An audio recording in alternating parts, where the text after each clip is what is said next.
Hey everybody, good morning, good afternoon, and good evening. I am running a little late today, sorry. Ooh, hey, I'm back. Ah, ah. Oh wow, let's see who's all chat. I'm sorry guys, everybody. Wow, everybody's here. Got Kevin, got Becky, got Daniel, Jort, Brian. Brian, which I know I spelled your name wrong on your 8x10, I'm sorry. Please email me again and I'll send you a new one with the proper spelling of your name, because I'm dyslexic and that's what I do.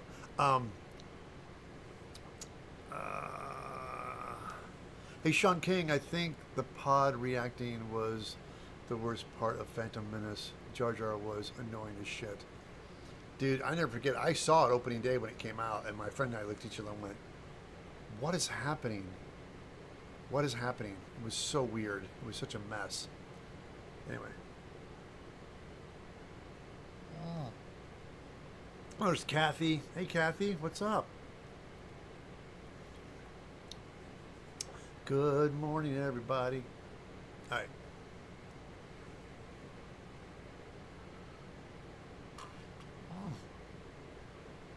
Okay, everybody.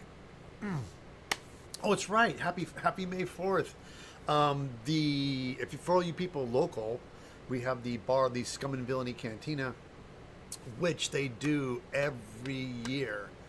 I think it was The Voice, maybe Donald Sutherland should have done George. It was his mannerisms too. It was just ridiculous. That poor guy who played him got dragged. The guy was motion capture for the character was just like everyone was just so. It was not well received. The backlash was really bad. People hated it. And I think there was an interview.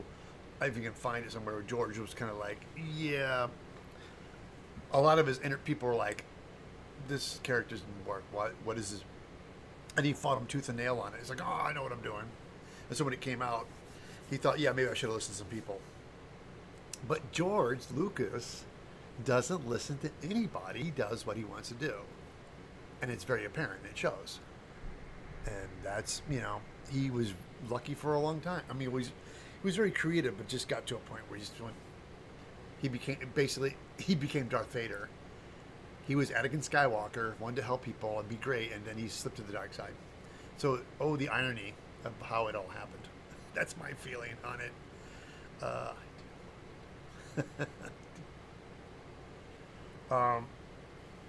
Because it says, I think it was just the voice of maybe Donald Sutherland. Should have done the voice of Jar Jar. Anyway, guys, today, let's go through it. We're going to work on the tunic. This is the foam piece for the Ghoul.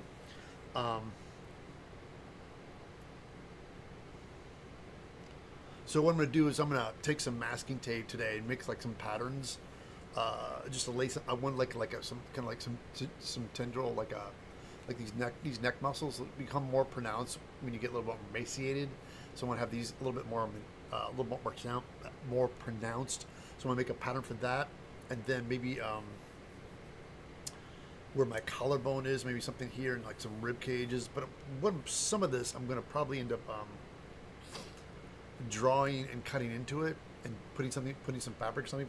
I want to get that get some dimension to it. So I'm gonna draw some stuff out on here and might do some foam from behind or stuff. And then we might take a wood burner and do some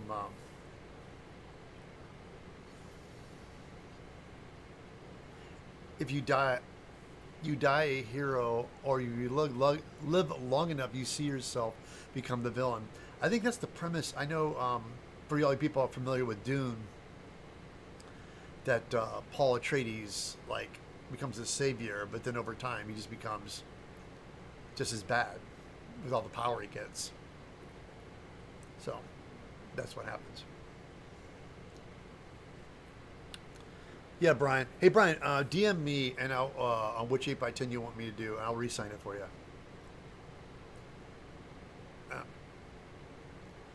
Because Brian, we played a contest and he won, and he sent me some fun stickers that we can't talk about. But really quickly too, my wife used to be a street artist.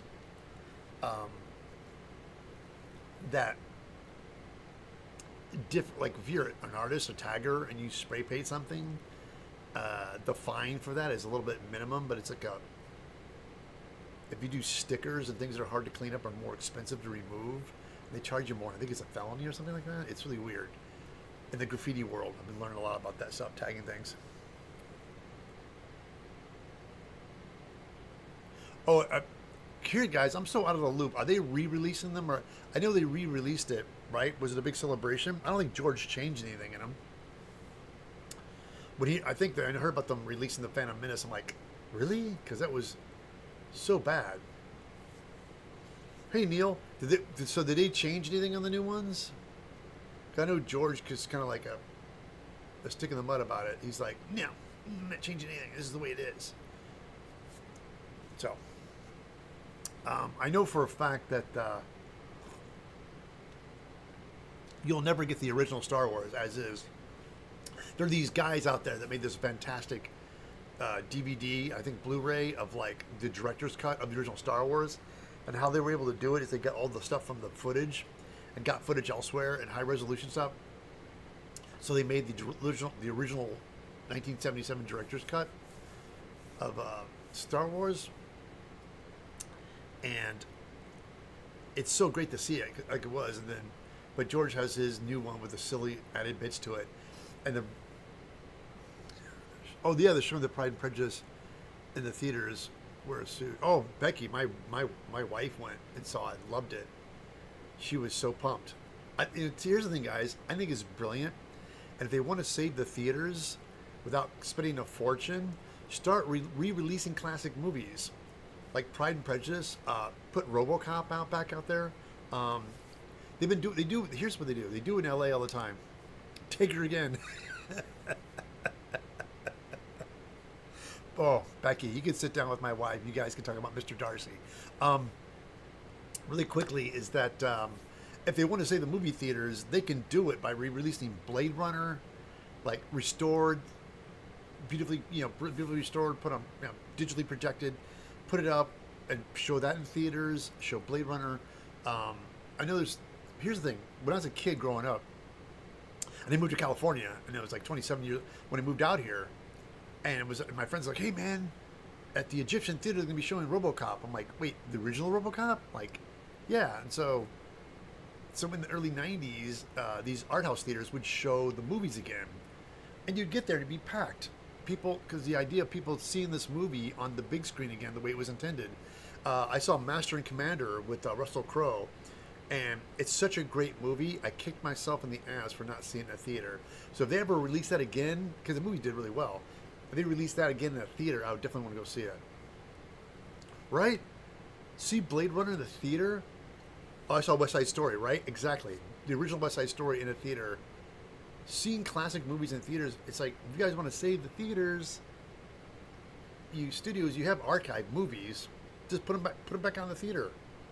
Release them. But you got to get the theater on board. Anyway, Singing in the Rain? Oh, wow. That'd be a good one, too, Beck. Man, let's talk movies. There's a thing I want to do with my buddy John Soares, and we're trying to figure out how to do it. We want to simulcast on Twitch or YouTube, whichever is easier. It's just that we're both so damn busy. He's shooting his movie right now, but when we wrap it up, I want to do a thing called Let's Talk Movies. And the plan is we talk about a movie we're going to see, and everybody watches it, and we come and we talk about it. So, I just watched Hero 22 last night, 35mm print. Hero. I watched Hero. I'm trying to buy a theater and show them. Yeah, okay. Oh, you can re-release Predator. Yeah, see it on the big screen. Okay, while we're doing that, let me grab some tape and start plotting out what I'm going to do today.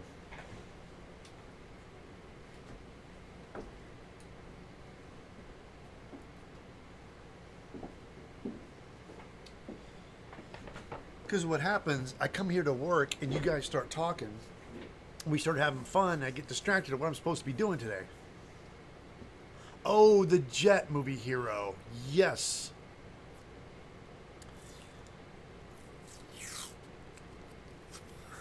Yeah, Jet Li. You know what's interesting? Jet Li, was doing. They wanted him for one of the Matrix movies. Um, so they wanted to do the movie, and they were talking about like they wanted to get him to do his martial arts, and they were going to scan him so they can do digital versions of him. And Jet Li's like, wait a minute, wait. You're going to take all my techniques and mocap them and motion capture them.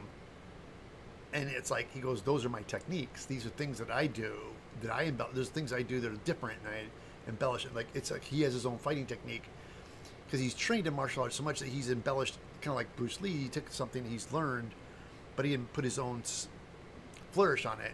And he realized that if you shoot this movie and you motion capture me, you'll have my techniques you can put on any character in the movie. And he's like, no. So he turned down Matrix movies.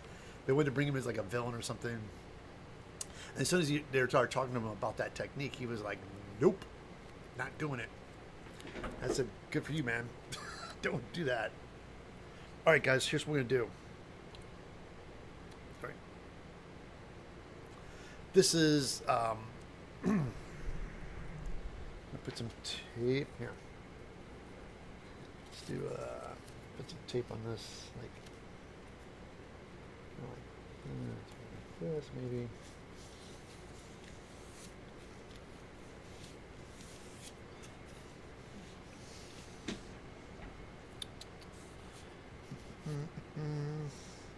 What's cool about this is it's upholstery foam, so it won't really stick that hard, so I can just make my pattern.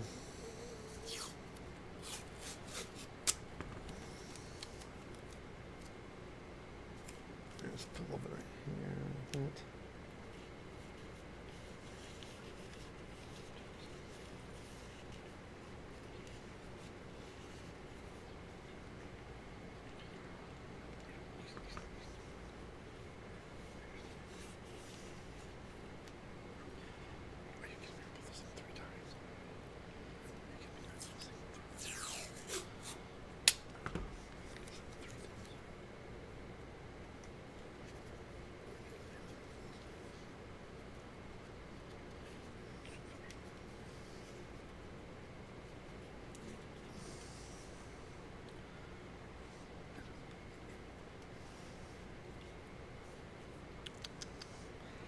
See. It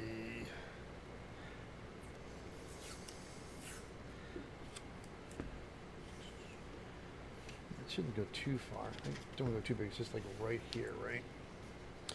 So I'm going to Sharpie.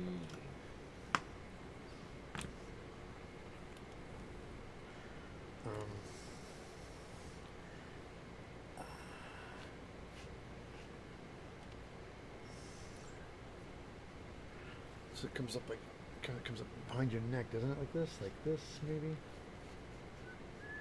You can have it kind of fade off here, right? It'll fade off there. It should come down longer though, I think. Like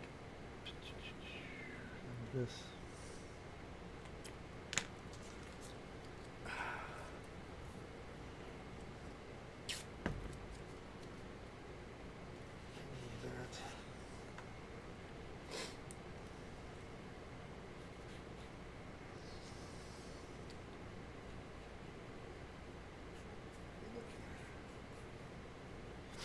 Because you have a collarbone too, right? That comes down like this.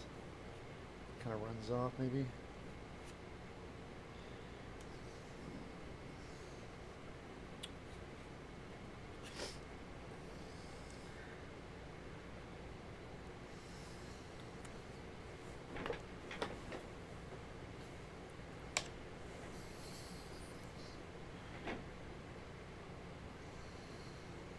Oh, I'm sorry, Becky White says, Animus on Twitch says, hey, I heard you are going to Edmonton.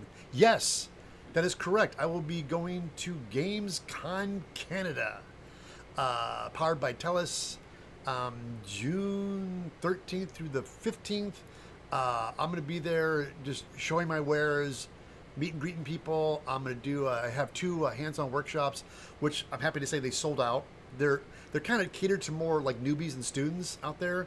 So yeah, I'm doing two workshops, one on Friday and one on Sunday. Um, yeah.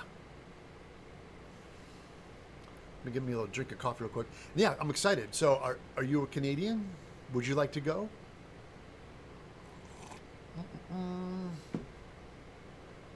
The reason I'm asking because I have how many more passes I have left? I have one, two, three, four.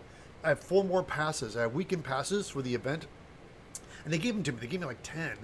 I was like, oh my god! So like, I want to give them out, but I want to give them out to people who are actually going to be able to go.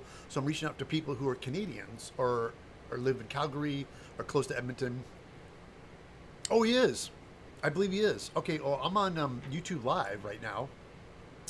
What I recommend is going to. It's a 3-hour drive, but it might be worth it. Yeah, but it's you might want to come in. Yeah, you might want to pick a day to come then. But it's 3 hours for you, but it's yeah, I had some friends that wanted to come, but like, oh man, there's no place for me to stay out there. Like, I think we'll be there as well. Gary T. Gary T. I think Ottoman Cosplay will be there as well. Gary T. Are you the Gary? Which have we chatted, Gary T?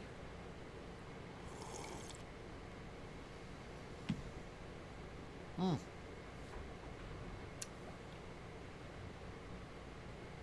Anyway, what was I? Autumn Cosplay will be there as well. Excellent. I'm really pumped, guys. It's sneaking up on us. So I've been working with them. We're it's the foam hands-on work. The hands-on workshop is going to be sponsored by Red Moon Cosplay. Red Moon Cosplays is going to provide us the foam and the glue, and I'm providing the patterns and stuff. So we're going to have like there's 20 people at class. It's going to be, which is nice because the one thing I asked them about the class was most conventions what you do things like in 45 minutes, and I said, look, I need an hour and a half. I need like an hour and a half for a class because you don't want to rush people making stuff when you're working with glues, and there's a bit of a learning curve, and with a learning curve you're trying to it's like a speed test. And so I want these people to be able to learn it. I want to walk them through the class because originally if I was doing a class out here in the States, I would be a 2-hour class. I wouldn't want to try to do it in 45 minutes. So I got them, but I know with Pete helping me, we could probably do it an hour and a half. We could teach everybody, just give them the basics. But anyway, let me see what we're gonna do here. Do a collarbone thing maybe on this thing.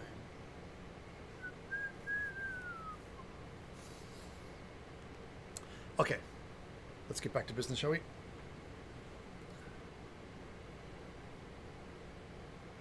All right, here we go.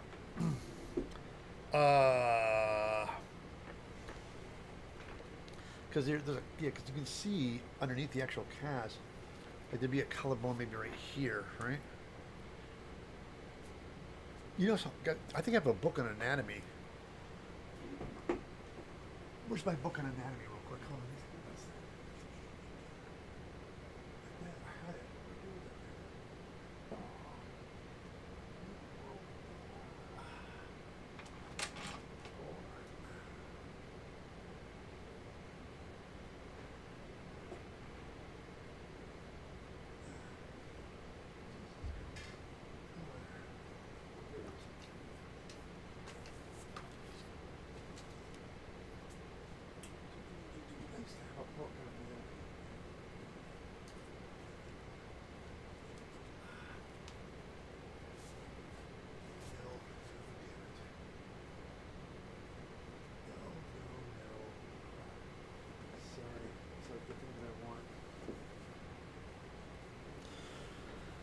Anyway, sorry guys, I think my kid borrowed it. I can't find it.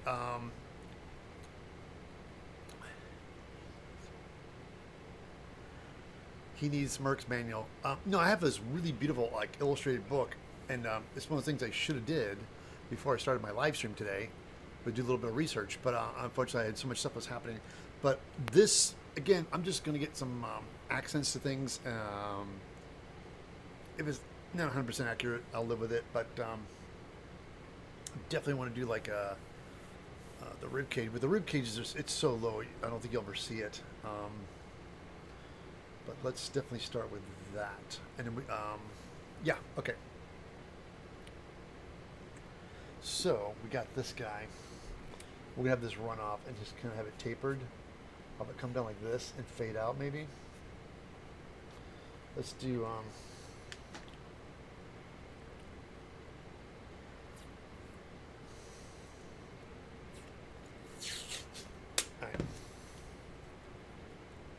Like that.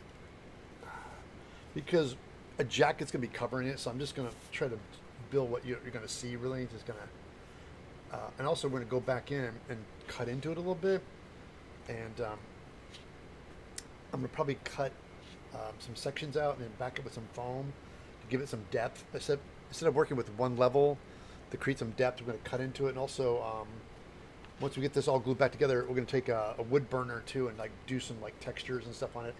And then when that's done, we're gonna spray glue it, and the spray glue will add the spray 90. If you spray back from a distance, it'll give it a bit of a textury look to it, and it'll make it easier to paint too as well.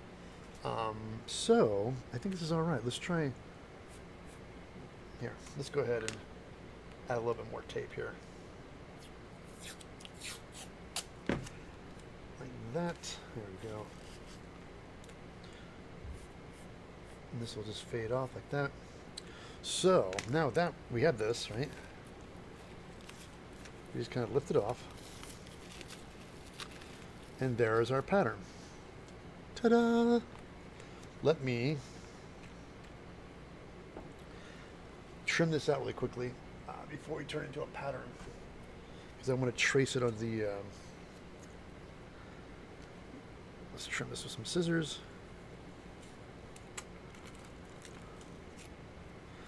And there's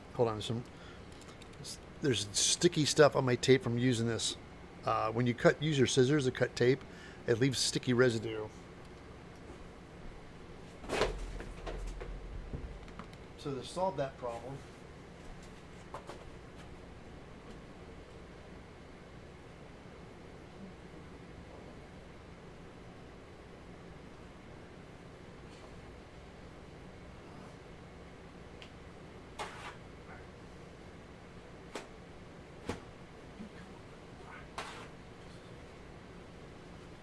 sorry, I'm looking for my alcohol squeeze bottle. It's so funny. I use it so frequently that sometimes I misplace it. Hold on.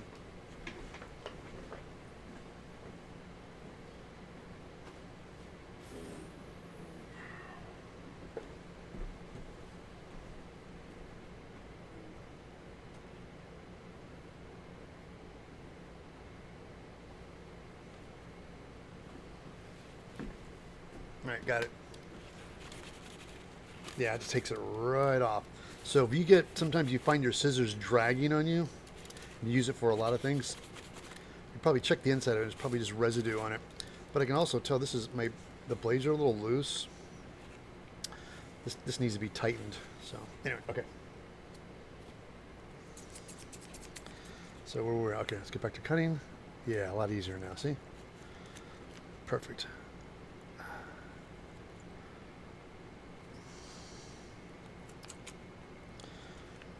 I like it. I just cleaned it because I was cutting tape with it, and now what am I doing? I'm cutting tape with it again. Why don't you just use an X-Acto blade, Ted? Yeah, see, look at this. Sticky. I'm just putting raw residue on my scissors. Let's clean them off again. And not do this with your scissors. Why don't we just go ahead and use a craft knife to cut our pattern out.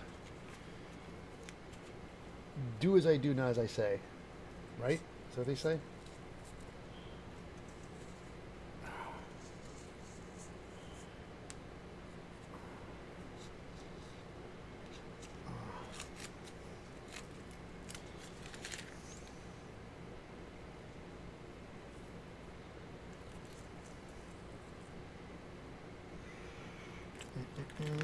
Okay.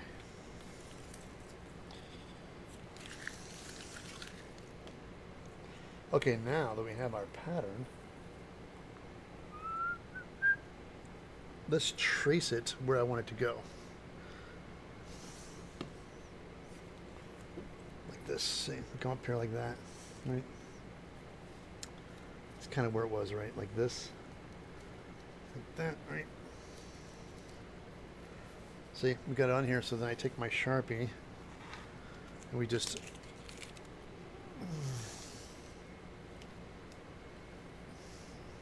Yeah, I think this could be. This might come up well because the colored one's right there, right? So we do this.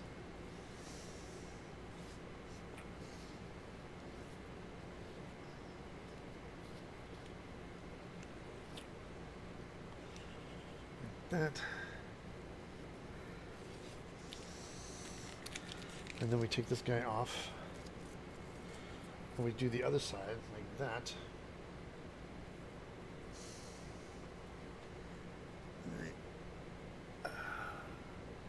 Oh, I see. It went over the seam. Okay. So in order for me to get this pattern to stick where I want to, got some straight pins. I can kind of see where it went, right? So we're just going to match this side, going to mirror it, right? Like this.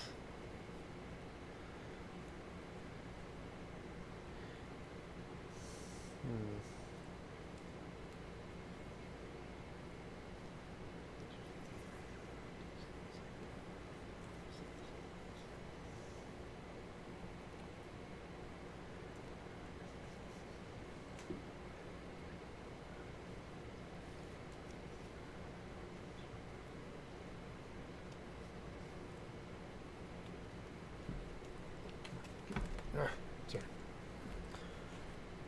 Oh, sorry, there's a piece of wood under here. It's wiggling around on me. Okay. That. Here, just will you stop wiggling around like this, like that? Just draw it by hand. I just hold it like that, like that, that. And yeah. All right, you get the idea. So, all right, so.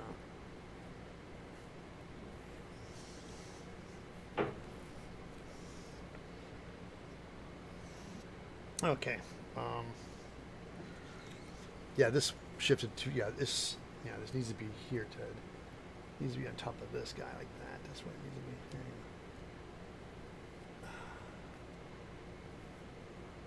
go. Okay, there we go. I can see it better now. That's it. And it comes up like that. There we go. Okay. So we have that going on, and that means I want to cut in here like this. So I can cut into this and make this steeper. I'll probably just cut it, fold it back or something. Now make it go a little bit deep so we can cut into that. We'll make that more pronounced, right?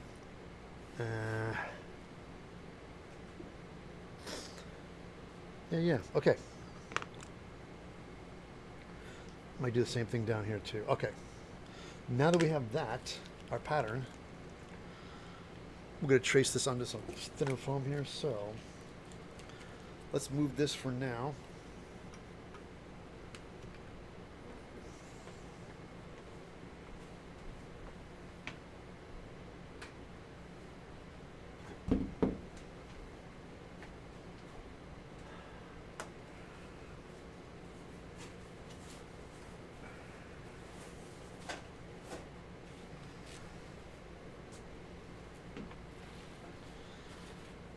All right, guys, we're going to switch the camera back for a second. Hold on. Oops, sorry. Let's do face cam so you guys don't get your heads jiggled around. Always fun. When people take the camera and start moving it and you're watching it, it's like, it gets a little disorienting. So I'm going to switch this camera back to the overhead.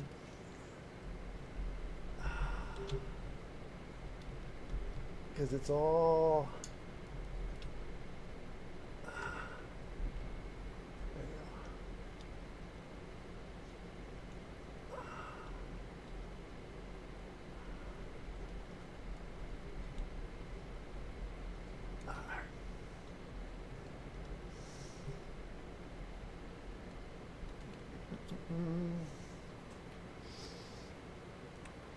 All right, there we go. Fantastic. Now we have our pattern there, right? So I'm going to trace it onto some foam.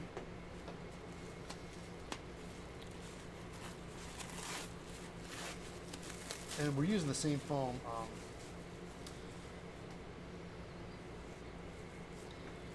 Hold on for a second, guys. Dang it. Here. Sorry. I have a splinter in my finger yesterday. Can I get that sucker out of there?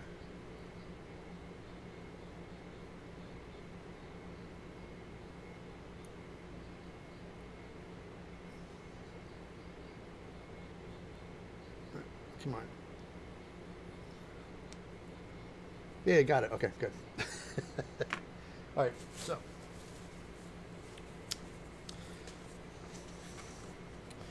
we have this upholstery foam we use to make the neck piece, the tunic out. So I'm just going to lay this down. And where's my 1, 2, 3 blocks? Here they are, right? Like that. And like that.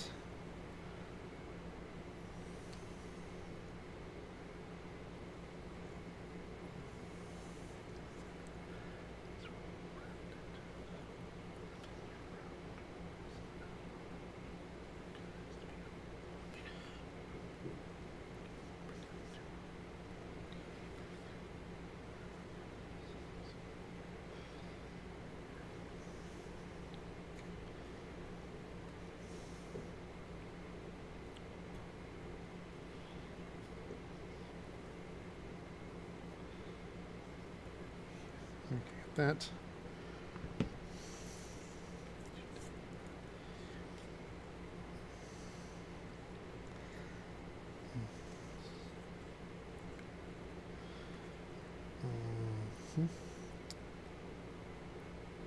So we do a right and a left. Same thing, we'll hold her down like that.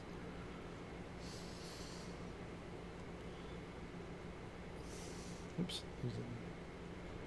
Needs to lay flat like that. So you know I do just one side, I do this side.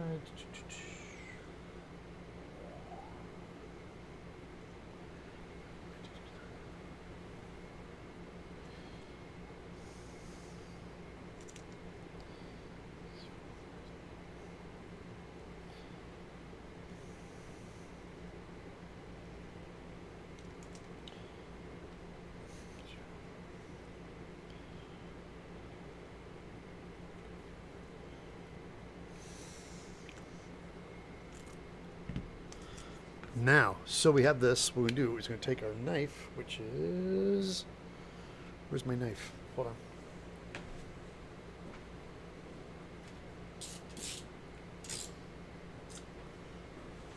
We're going to cut these guys out.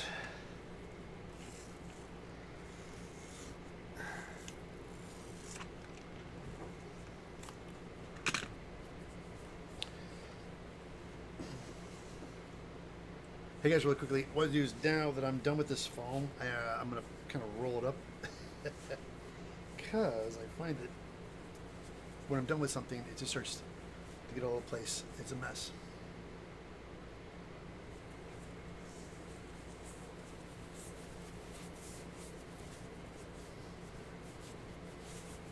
Becky had the best burrito yesterday. The best. All right.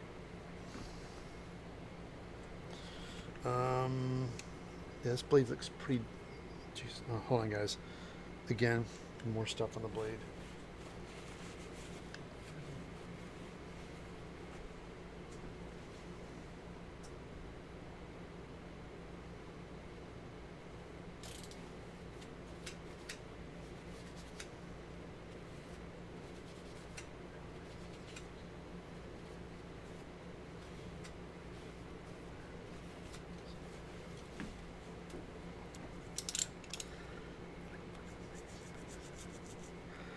All right, so where's my sharpener? Oh, hold on, guys. I know where it's at. In the bag.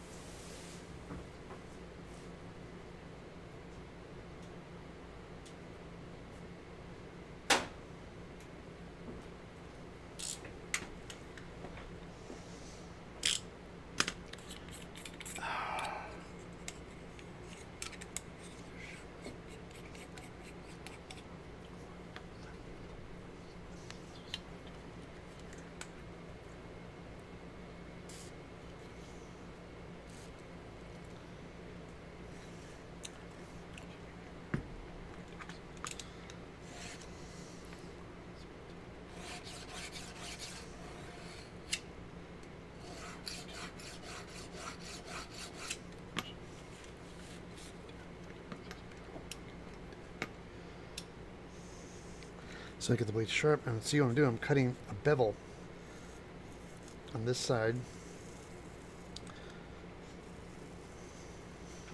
And the reason I'm cutting a bevel, so when I glue this down, it's going to round off. Like that, see?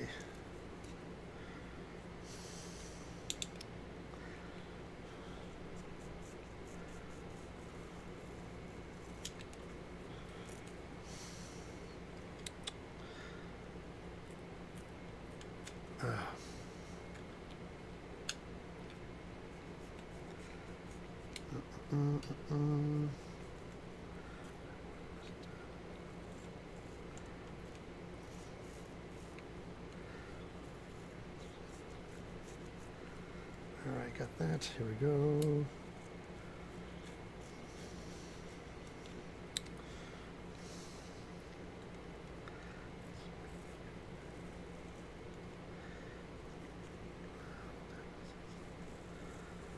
All right.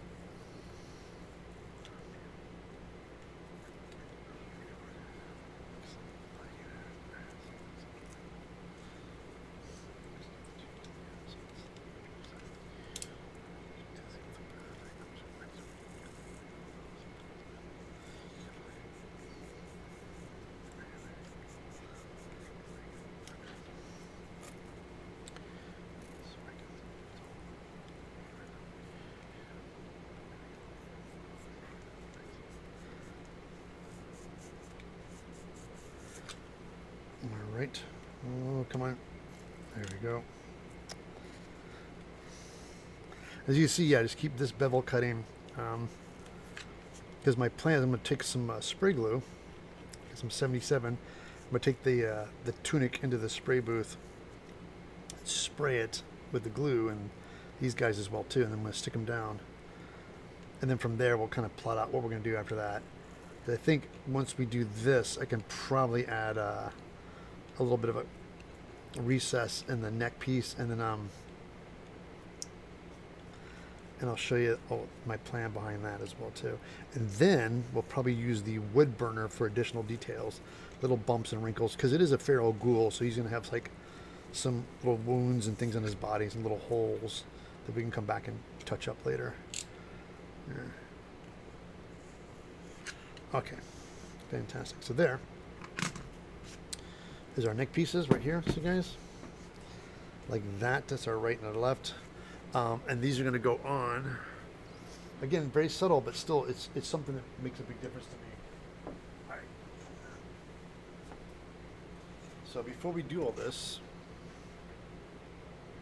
I got to go to the spray booth and clean this mess up over here. Hold on. Because the spray booth is a disaster as well. Hold on.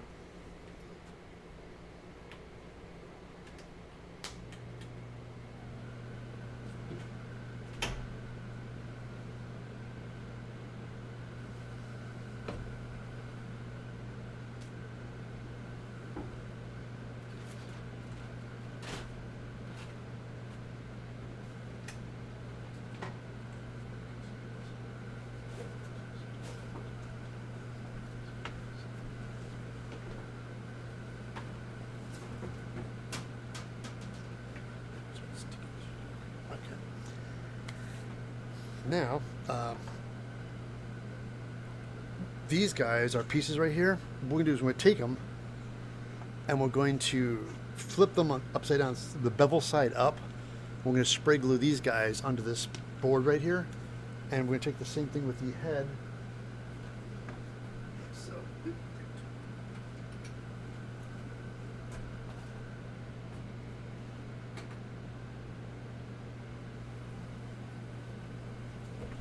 let's check to our spray booth real quick. Yeah, there it is. So our plan is I got some Super 77. We're going to spray those pieces, then we're going to spray the, let it dry, and then lay it on. Kind of like basically the same technique we do with contact cement. So, and being it's upholstery foam, it's going to really stick really, really well.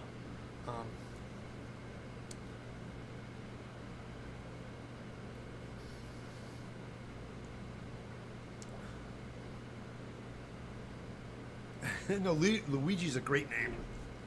Yay, Luigi. Oh, going want to get banned. Easy. What does need to get tickets? Oh, Neil, he needs to go to my website, eviltedsmith.com, and email me and say, hey, I met you on my YouTube channel. You met me live during my YouTube channel, and send me your email address. With your email address, I will give you the information on how to get your weekend pass for Gamescom Canada.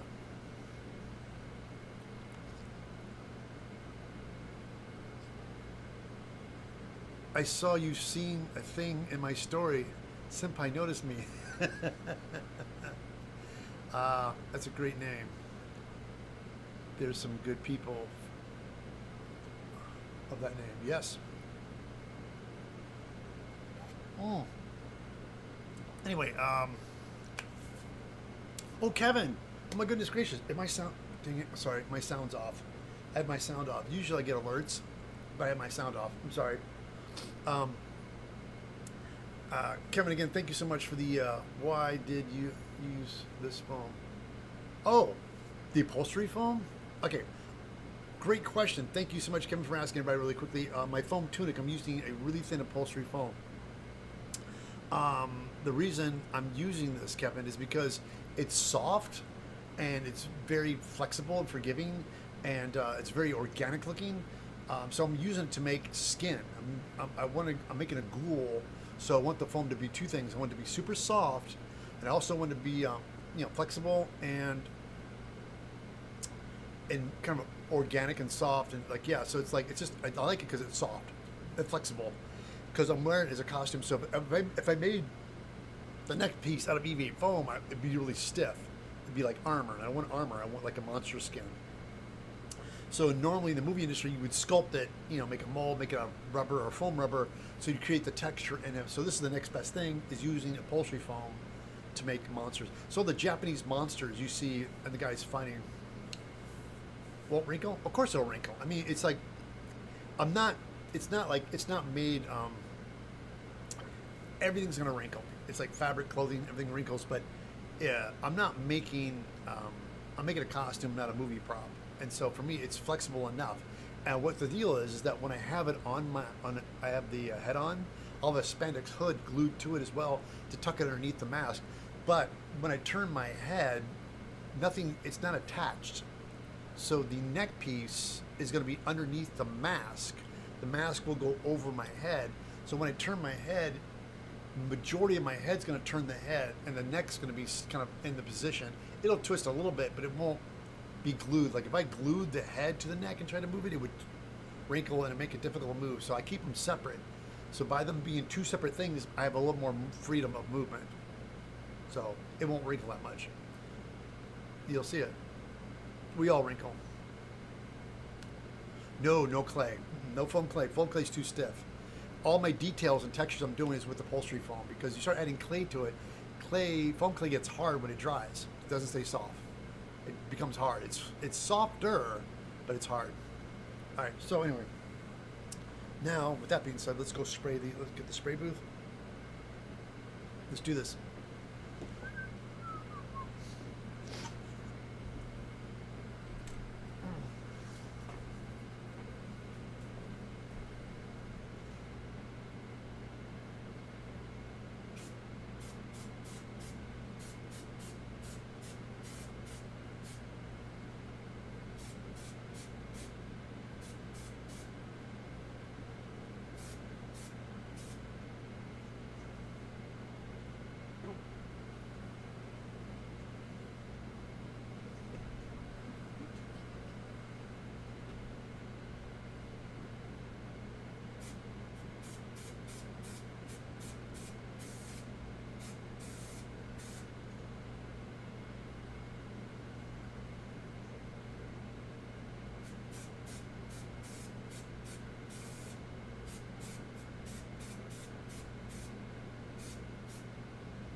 I'm going to give that about a minute to dry, and then we're going to bring it back over, and then we'll put it on.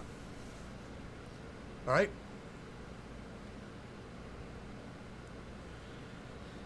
Ooh.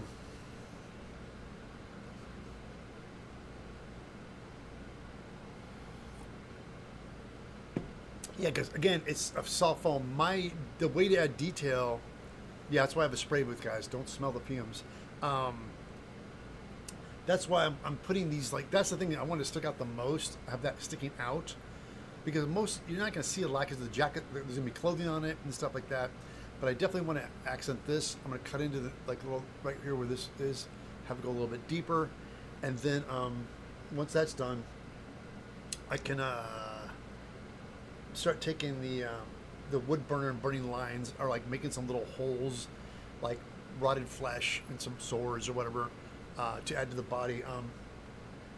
On the Ghoul too, because I didn't really do that much on the face, but I'll do a lot of stuff with the paint. So I'll paint some spots on his face and whatnot. But I'm really going to, I'm looking forward to using the, because the thing is, after this neck piece, I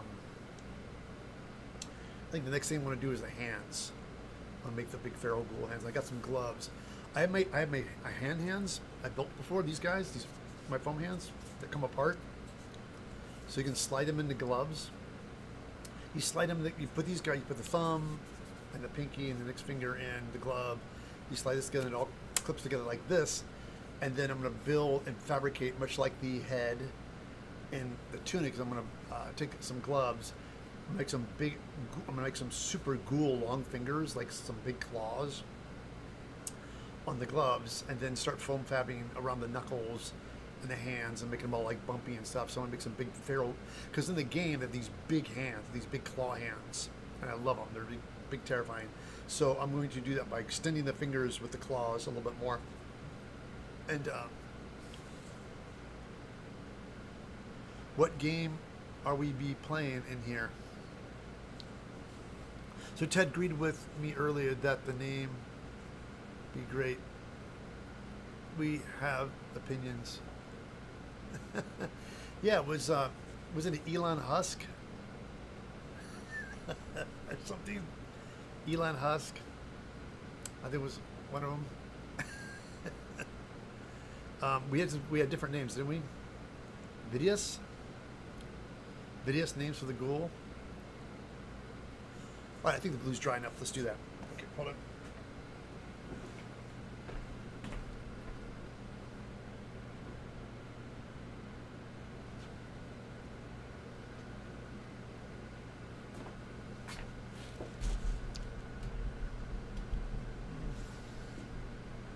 All right, here we go.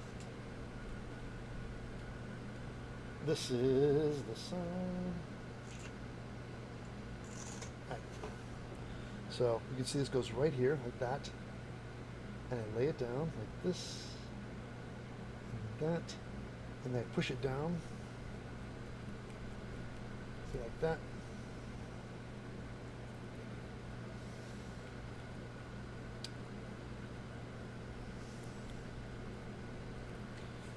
See, it looks more like a tendril thing like that.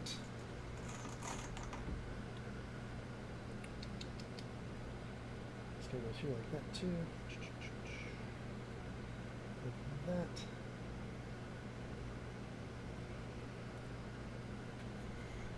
Push it all down.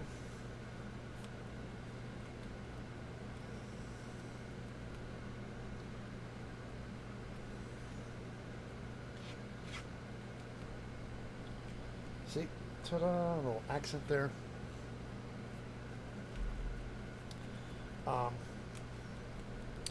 And they can go like this.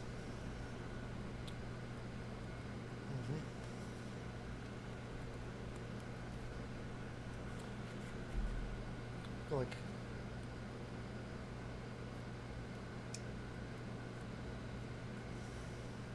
yeah, if I cut it though, I don't want to have a hard line. I want like a slight line here.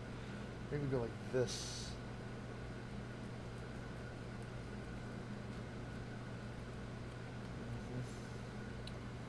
Oh, we knew we could do it. Let's just do this. We go like this.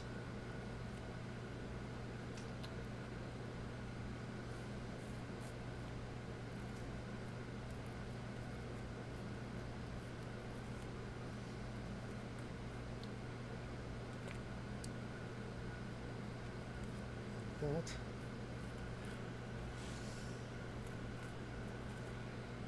See?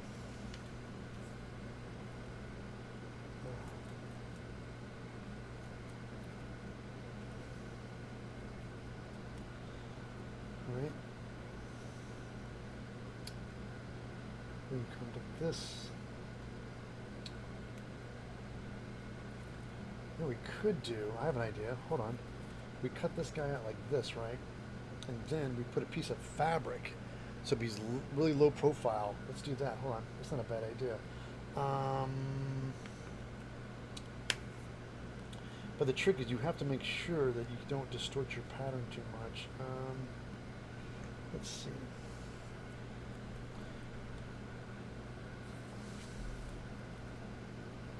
Yeah, hold on. Yeah.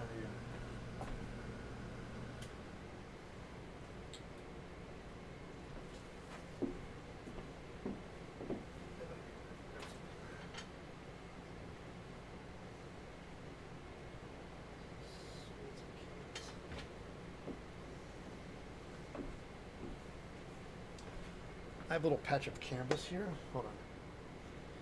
Something thick and durable, right? Yeah.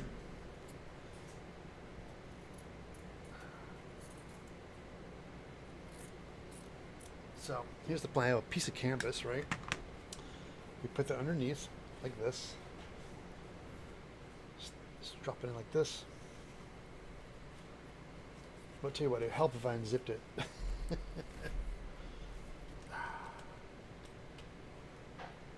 like that. And we do this, pick up a piece of canvas.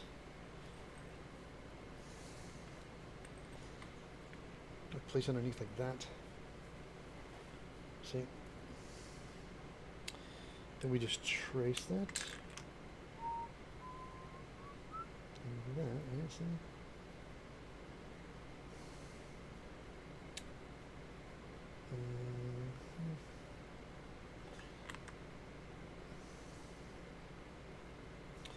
Go, yeah, a little higher up here.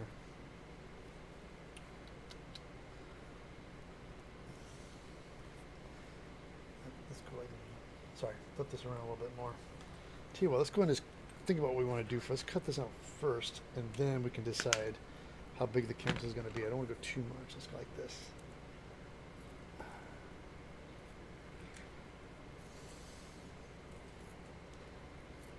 Okay. Now, let's get a bigger piece of canvas.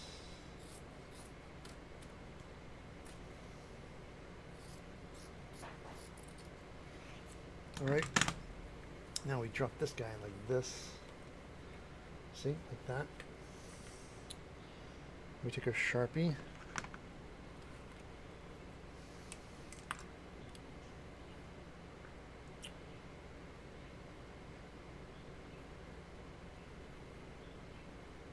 All right, see. Now we have this.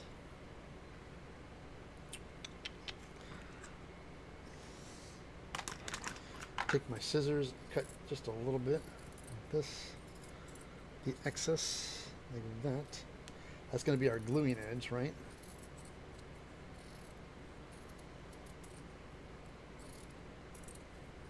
All right.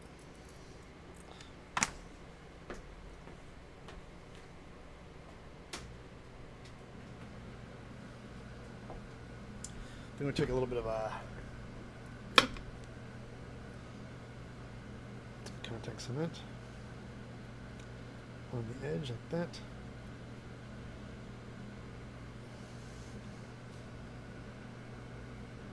Like that.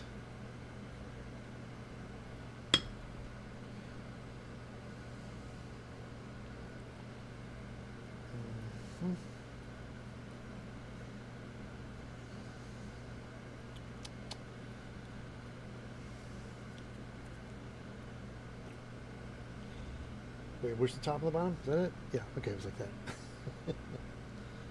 And then we do the same thing, we put a little contact cement back into this.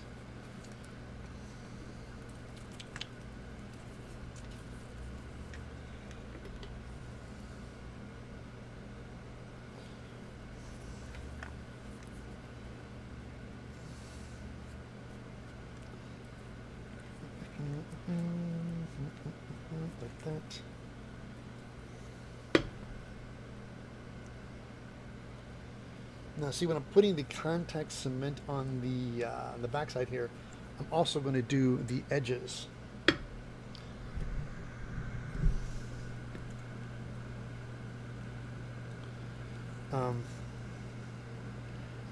What that does is when it dries, I can push these guys down so that they'll just kind of bleed in. They'll go flush.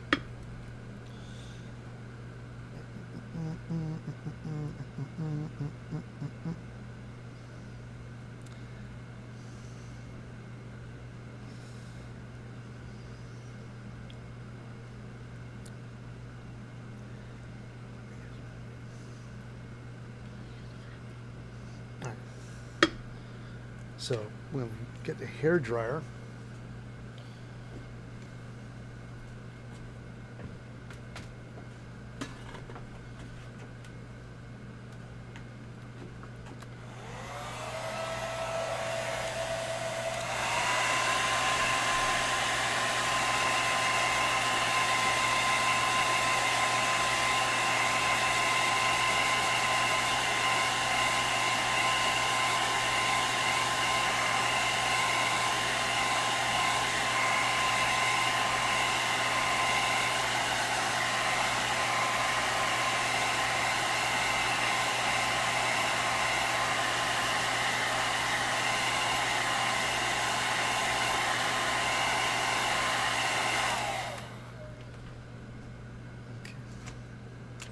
So then we do the same thing, and we line it all up. That's it, right? Like that, like this. Got it? And you line that. Oops. So, at least I think it's the edge. You're trying to line up as best I can here, like that. There we go. Make it. Right.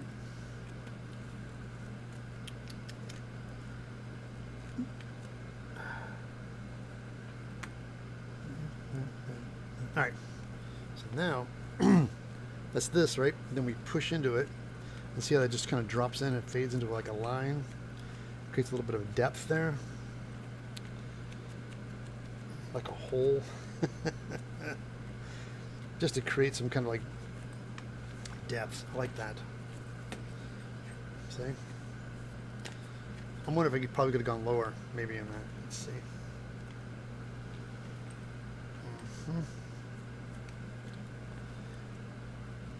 All right, check that out.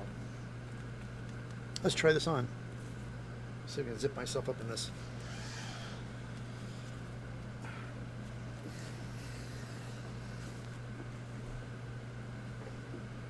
Hold on. I can at least get it started on one side like this. All right, then turn it around.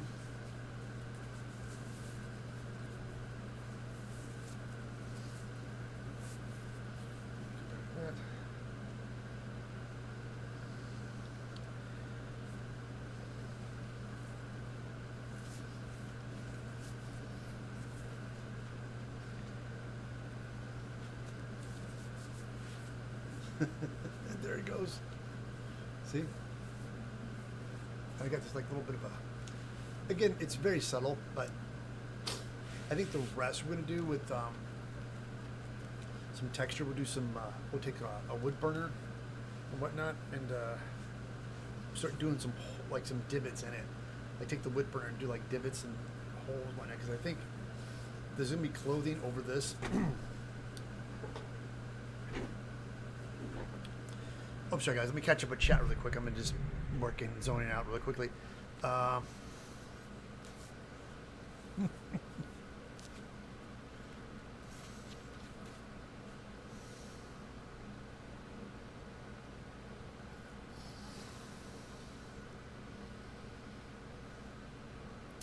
Kathy's like, no hair for the zipper to get caught in. Kathy, you're absolutely right.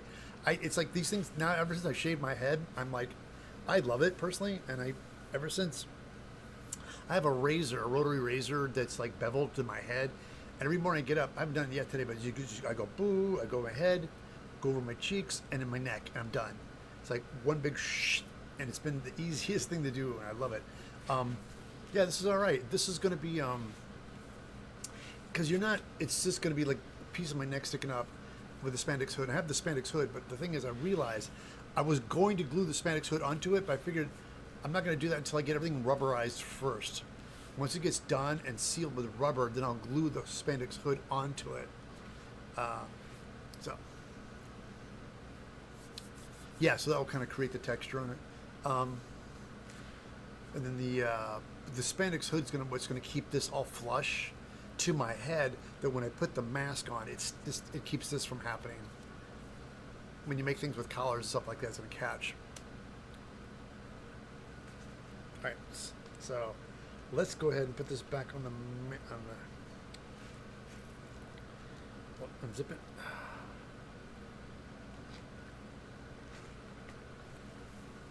Ta-da!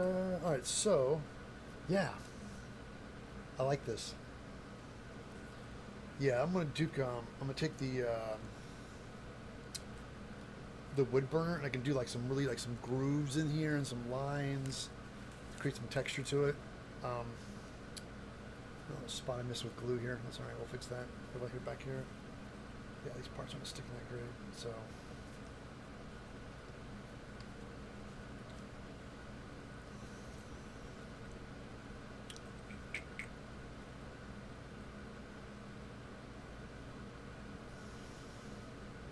Yeah, that's what we'll do. What time is it? How are we doing on time, guys? I'm sorry. Oh, it's 10 o'clock. Fantastic. We're gonna do. We put this back on the form here.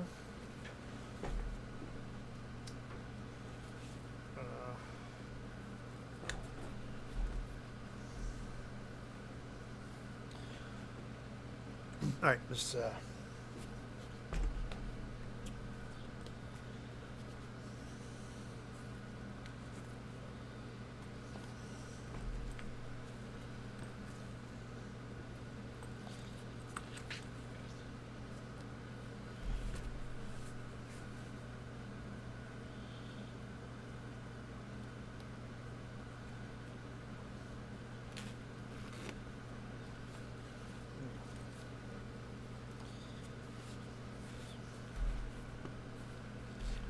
Just like that. See? Let me take a wood burner. Hold on. Let's see what we get here. I have to turn my fan off for this one.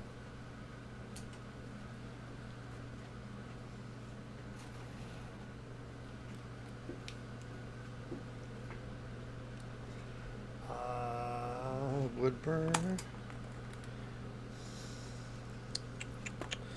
Let's get a long, thin bit like this guy.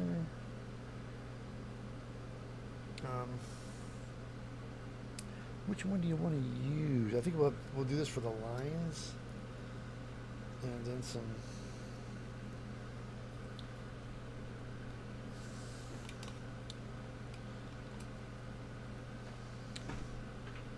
You know, I have a little blower off camera, but I'm thinking about bringing it over here. And it's got some slack on it. Is that no slack on it? It does. Some slack on it. And we can take this and aim it toward the vent. So when I'm burning stuff, it'll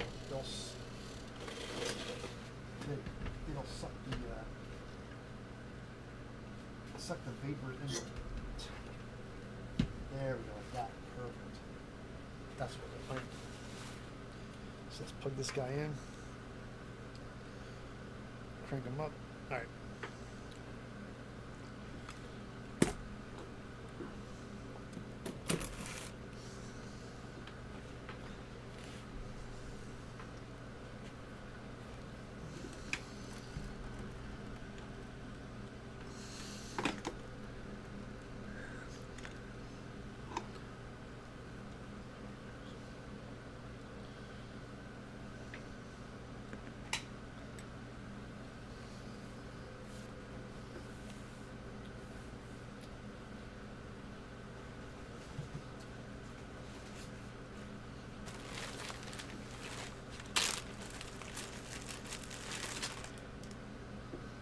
All right, guys, really quick. Oh, sorry.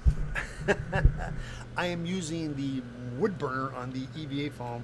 which this thing's heating up right now, and I have a little vacuum and stuff so I can suck the fumes out of the house, but I'm going to be working directly over it, which is really stinky and bad for you. So I have this mask. It's a 3M mask with charcoal filters. These guys are really worth. You can have a dust mask, but a dust mask protects you from dust, but not vapors. So for this, I have to wear a mask. So, and that's the cosplay shit. Goes mask up. Yeah, I keep my when you have filters, when you're not using them, they still are working. If you have charcoal filters, that's why I store my mask in a Ziploc bag, because your charcoal filters grab the toxicities. But if you're not wearing it and you leave it out in a smelly shop, it's still working. It still is pulling stinky vapors into the cartridges, because the charcoal filters are just anything, it's just grabbing stuff out of the air that's toxic. So it's best to, when you're not using it, bag it up to get the long. Hey, corpse skin. First off, kudos for your name. Thank you so much for subscribing, guys. Please, that was wonderful. And if you guys are new to my channel, please do not forget to like and subscribe. Thank you, corpse skin. So again, when you're not using them, put them in a Ziploc bag. They last longer. All right. So anyway.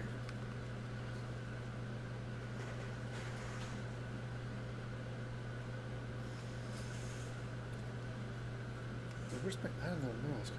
Where's the other one? So. Oh, sorry.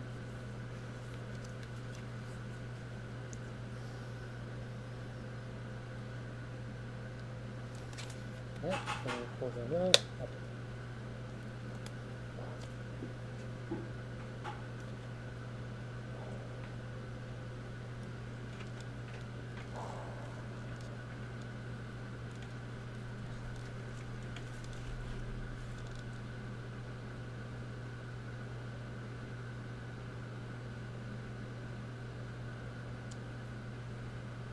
Goals and thousands.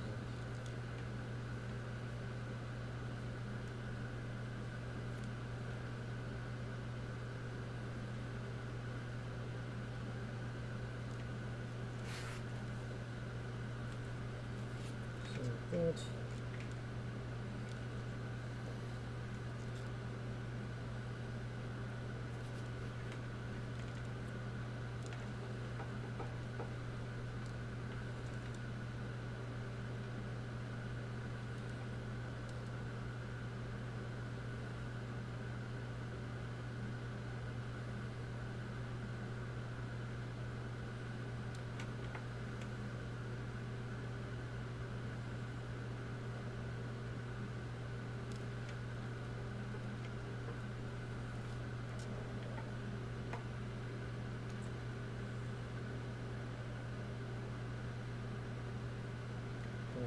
Fine, looks great.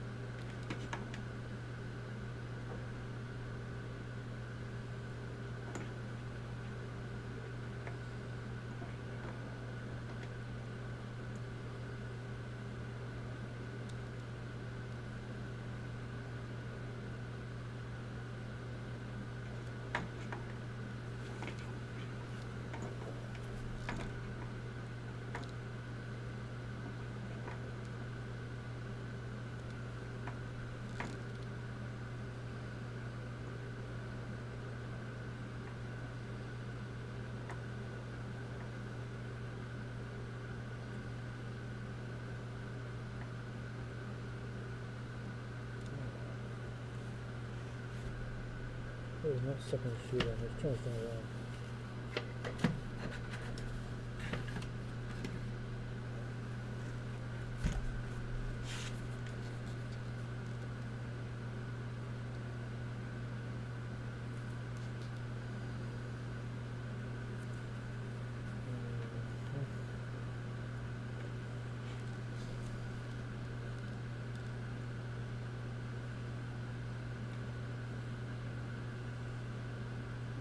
Thanks.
Okay, we're gonna do something sort of.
Okay.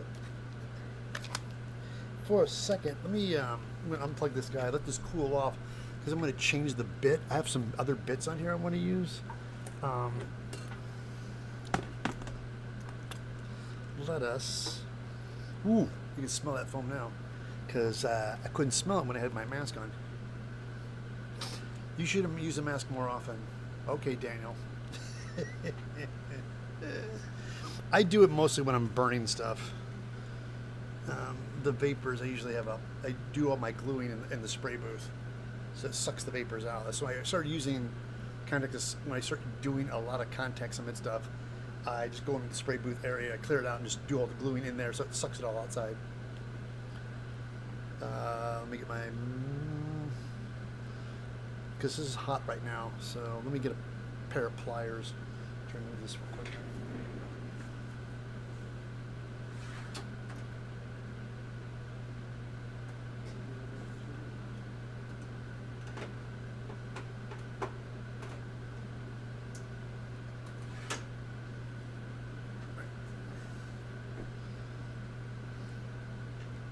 Take this guy off for a second.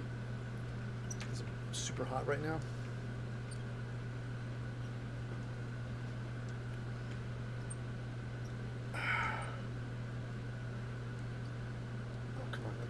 Go. Let's see. I got a bigger. This got a little bit of a fatter bit on it. I like this guy, so I can do some more like bigger patterns with it. It's got a taper to it. See, so I can do like. Let me show you guys real quick. Sorry. Focus. Damn it. Come on. Come on. Use the focus. Is it too bright? Right here. Oh, there it goes. Yes, but anyway, it's tapered on the end like a point, so I can do lines, but I can also turn it sideways and make big holes and stuff. So, what I'm gonna do next.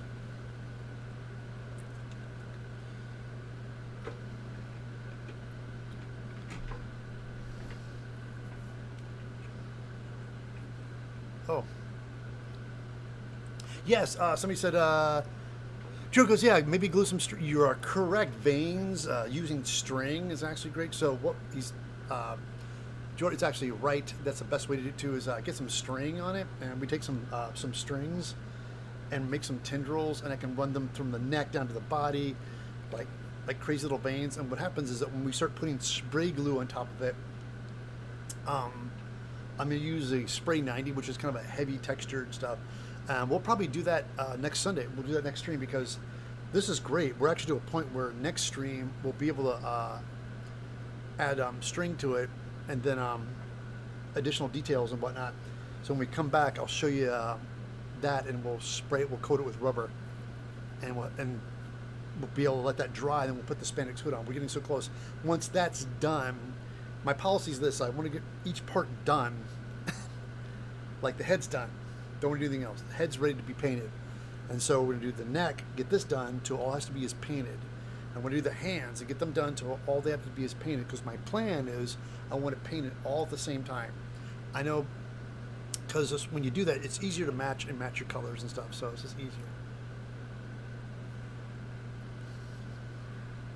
Okay, we're going back in.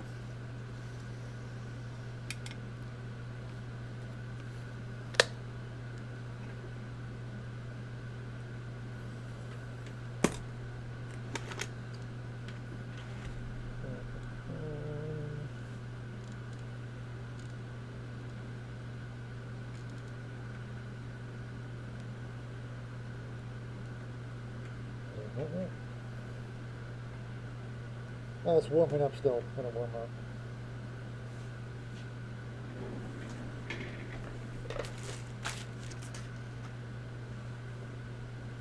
Oops, sorry.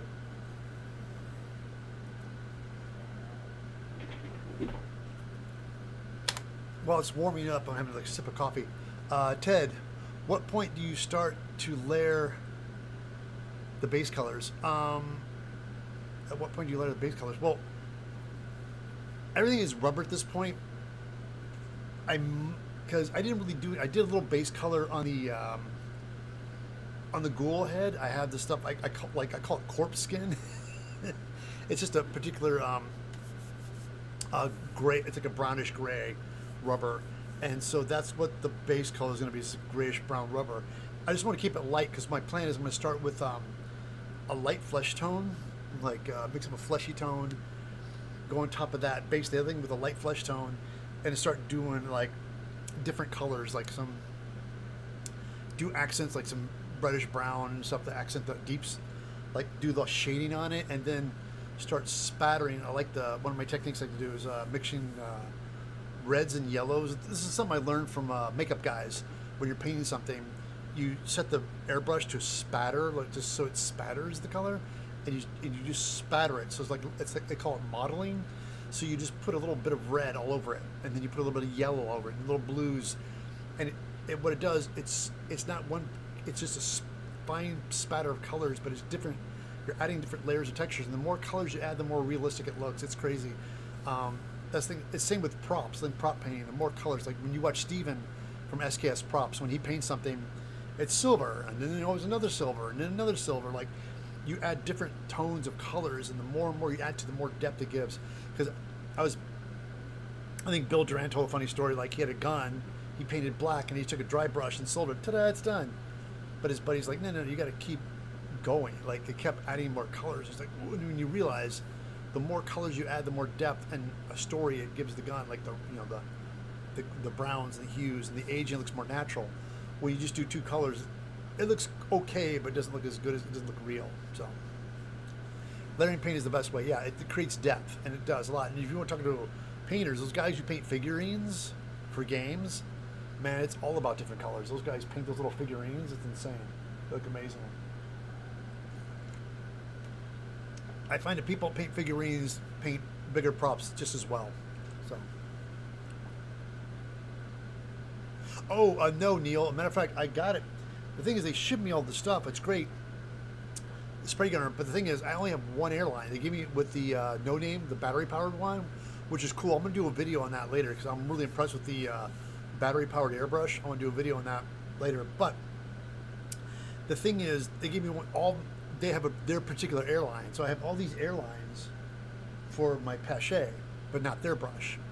And they do that so they can't be compatible with anybody else's product. So you have to buy their airlines. And so I only have this one little airline. I'm like, I need an airline. I need an adapter for a tip for my compressor because I'm not getting different compressors. I have two compressors. I have my main one and my little one. And I have these attachments for them. And I want to be able to swap them out. Yeah.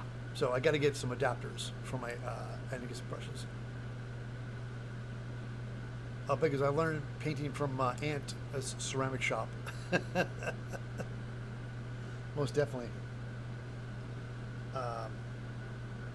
Is it hot enough yet? Is it hot enough? Oh, it's hot now. Okay, just checking. Let's do it.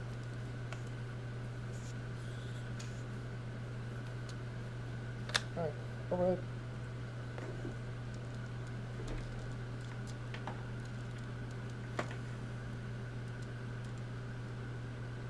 Oof, yeah, that does a lot more damage.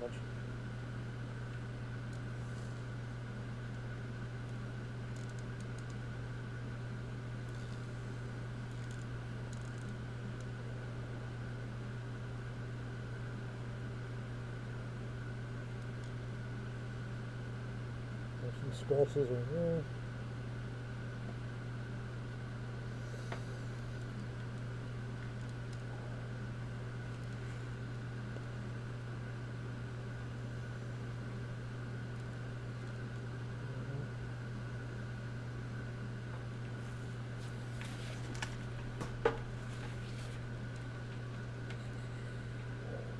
lines.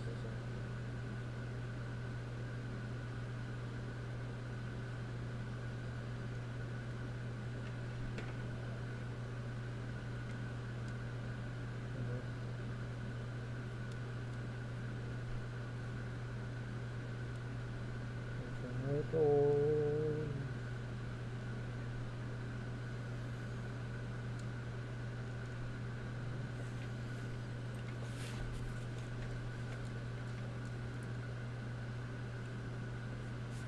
just kind of wrinkles behind the neck there like that.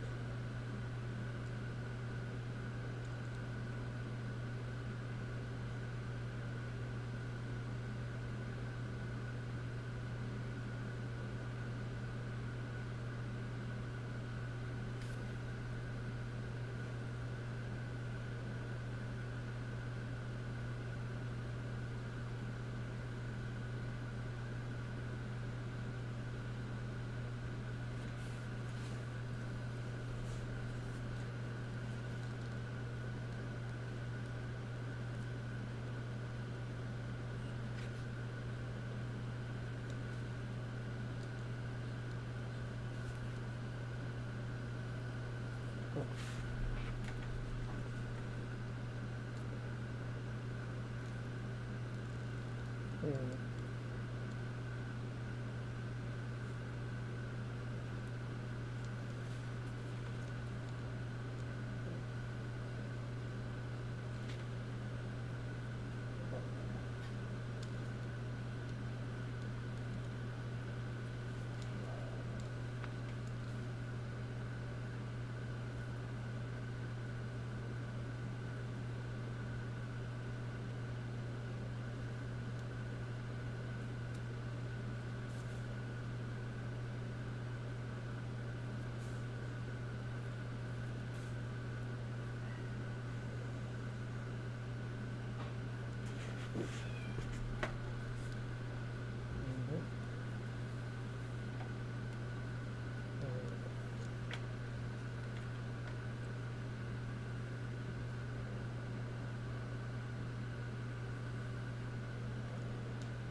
try this is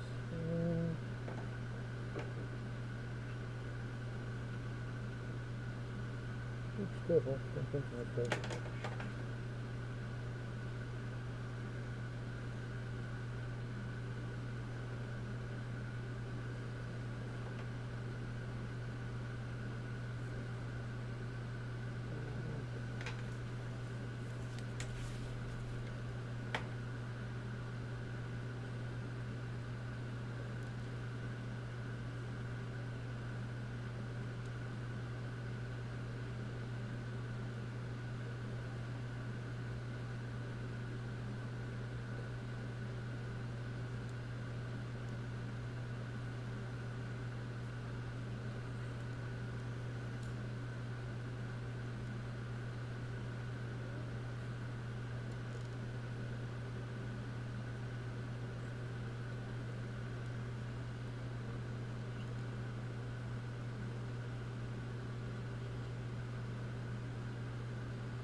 does.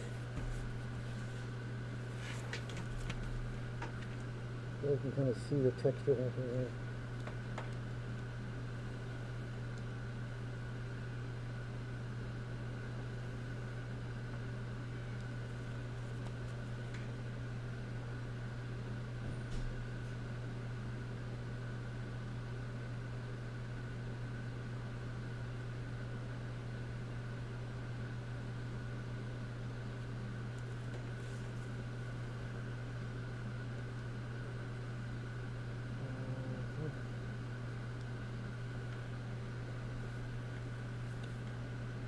Alright. Okay.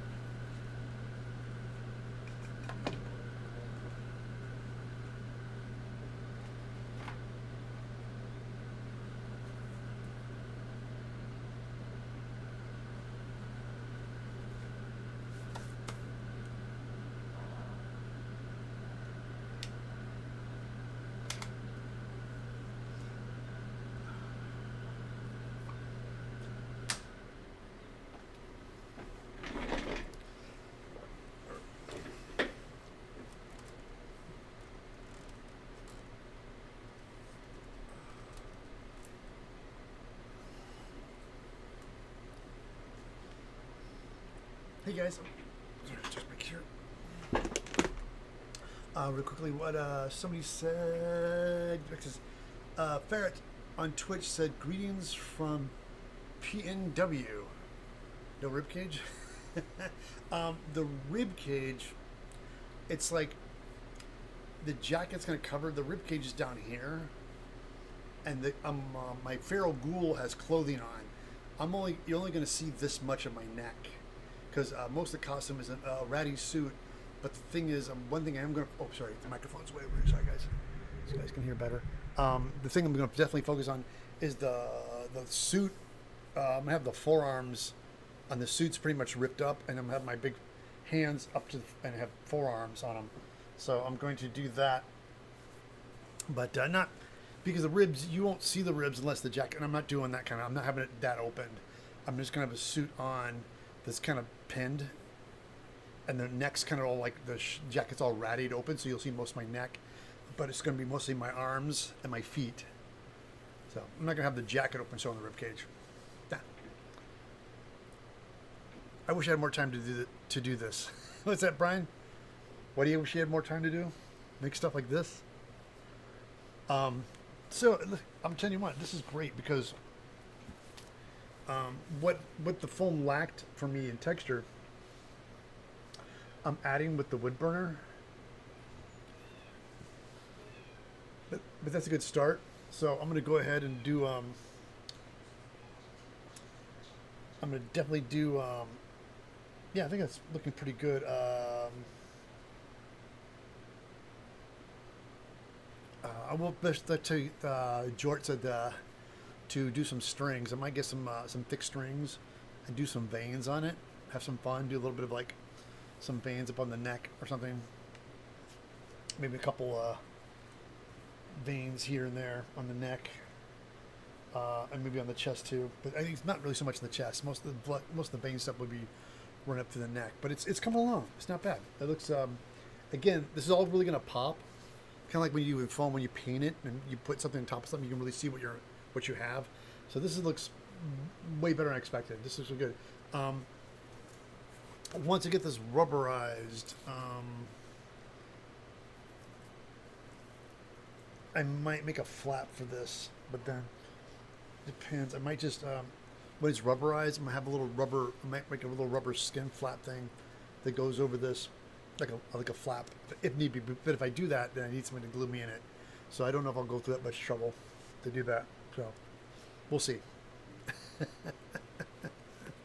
But you know what? You can see. I could. Matter of fact, I'm going to stop for now, but I'll probably go back later because I really want to put a lot more texture to this. It's a good start, and then I can tell like a lot of stuff is missing. Go back in and just do some more just fine lines. I just want to cover everything and bumps and dots and stuff. Anything that looks like a flat area, I'm going to go back in with the wood burner and just bump it up. Not everything has to be lines. It can just be bumps and dots to texturize it a little bit more. Because what happens is when this gets textured, and we seal it, it gives you stuff to paint. The more texture you have on a product, the more it brings to life the painting. So a lot of stuff I'll probably paint it and then do like washes on it. Like you do like a dark wash, it'll really bring up all the details and stuff. Yeah, Sean, you're absolutely right. Texture is what makes anything come to life. So my heads are relatively smooth on the foam clay, but I will definitely add a lot of the texture stuff with the paint, because the head's not as wrinkly, which again, it doesn't really need to be. It's the head. You know, I'll do stuff with paint, but by the time it gets to the neck, I want it to be wrinkly, and then I'll have the arms. I'm going to do the same thing with the arms. I'm going to add detail and do like burns on the foam.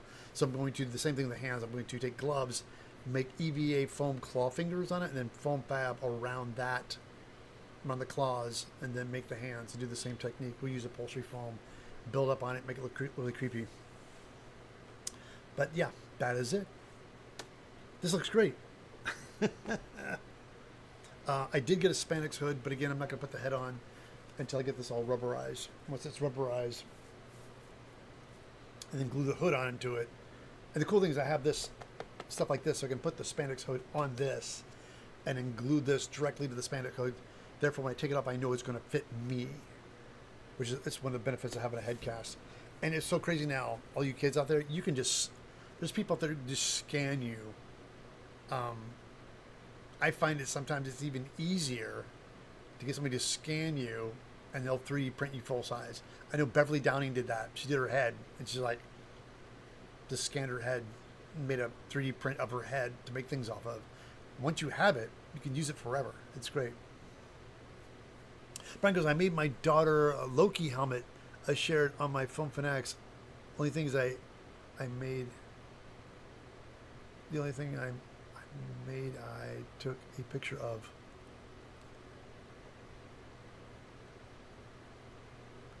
Oh, the only thing you made took a picture of. Fantastic. Kathy says, your plaster self-dressed.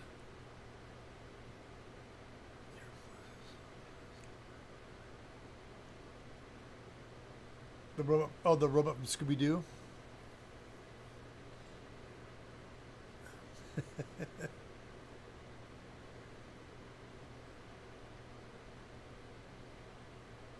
I don't want to burst at me, but that's scary. Thank you. It's getting there. It is. It's going to be great. Once it's rubberized, I'm trying to get everything done in time, because when the new series Fallout drops, I just want to have my feral ghoul costume.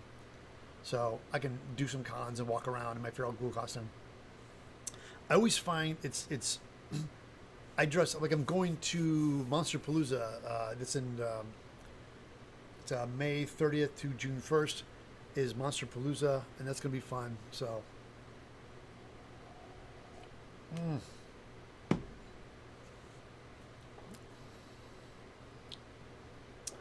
but again, everybody, real quick, I'm gonna wrap this up. You guys, thank you for hanging out with me today.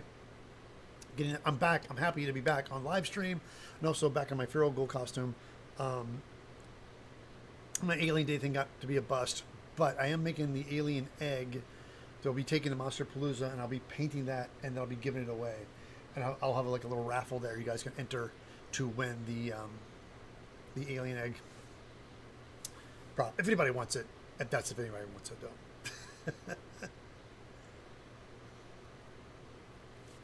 Daniel's like, that's it, man. Show's over. You can tell when Ted starts talking. But yeah, this looks great. And actually, just want to get those things on there, and then everything else I'm just gonna add texture and detail to, because send me a T-shirt. Brian, listen to me. I don't have shirts anymore. The one person, the gentleman that got the shirt, because I had extra shirts in the shop, I thought it'd be fun to throw it in there. But I don't have any shirts anymore. I only sell them on my website. You can, guys, also, they sell them on the YouTube channel. If you look down below, I'm listed from Teespring. If you guys look below the videos, I have my shirts listed on my channel. So. Oh, Kathy says, great. I'm glad you helped, Kathy. But yeah, Brian, I have shirts. I have my Foam Fanatics, Evil Ted, It's the Passion, Not the Talent. I do want to do more shirts. I got my fun Patrina helps me with that stuff, and I want to do some more shirts as well. But please, everybody, again, if you guys love with this stuff, I'm the guy that got the shirt. Well, then you have it. Sean's like, I'm the guy. And Sean, you're very fortunate and lucky because I had extra shirts and I thought it'd be fun to throw in there. I mean, I don't really have them anymore. Here's the thing. I used to have them a long time ago. We bought them and I used to drag them with me to cons to sell. And it took up so much real estate. I couldn't travel I couldn't jump on a plane. So if I did local cons, it's one thing. So I just make them online. So if people want the shirts, I sell them online. Don't get me wrong. If I had them at my booth, I would sell more. People love buying things at your booth. That's why I try to bring patterns and merch. I have stickers, free stickers I give away, but I want to get some really nice stickers. But if I get nice ones, I'm definitely going to sell them. I want to get the nice ones that last. They're vinyl and they're heavy duty that stick on cars and and things that last longer.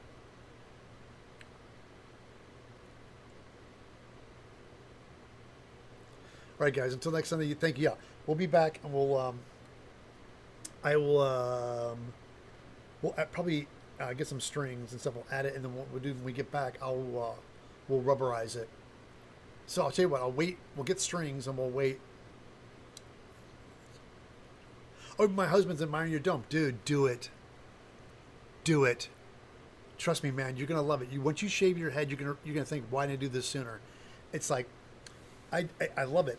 I won't lie. I'm a little relieved that I look good bald. I wasn't really sure, but I was kind of fed up with my hair thinning, looking like I'm trying to hang on to it. So I finally screwed it, shaved it. When I did that, luckily I have a nice shaped dome. So once you shave it, it's so easy to maintain. You just, although you get hats too. I have hats, but he's done it before. Do you like it, Becky? Suck it in. My name is Brian. Yeah, I know Brian. I spelled it wrong. Dude, email me again, remind me, and what 8x10 you do, what you want. I'll re-sign it and send it to you. All right? Just wasn't paying attention. Because I'm dyslexic, that's what I do.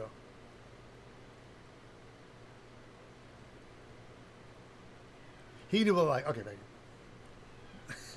Well, Becky, that's what my wife said too. She was super supportive. She's like, you do what you want. And she did. And and I know she wanted me bald, but she never did ask or push me for it. And after a while, I just got fed up and did it. Now I like it. So, and she likes it too. So there it is. All right, guys, enough about me and my bald head. Again, everybody, I'm going to be at GamesCon Canada, June 13th through the 15th in Edmonton, and it's powered by TELUS. This is the third annual one they're doing. This is the largest GameCon convention in Canada, the biggest. It's the third time doing it. I'm super excited. And Allison Tabla is going to be there, and Lauren does cosplay. I'm going to be judging.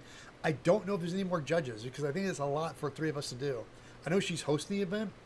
I'd like to think that she might be joining us to judge as well. Since she's there, we'll find out. I'm not sure.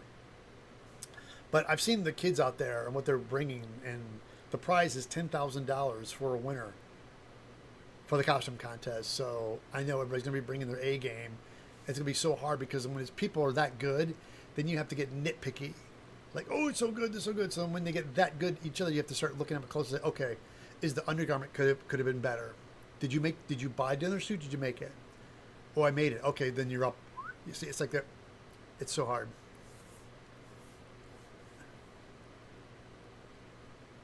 I gotta finish and follow up the video on the 4:30 movie. Oh, I gotta finish. Oh yeah, the 4:30 movie. You know something? I haven't seen it yet. I need to watch it because I just want to see the stuff in the background. I want to watch the space movie he's watching.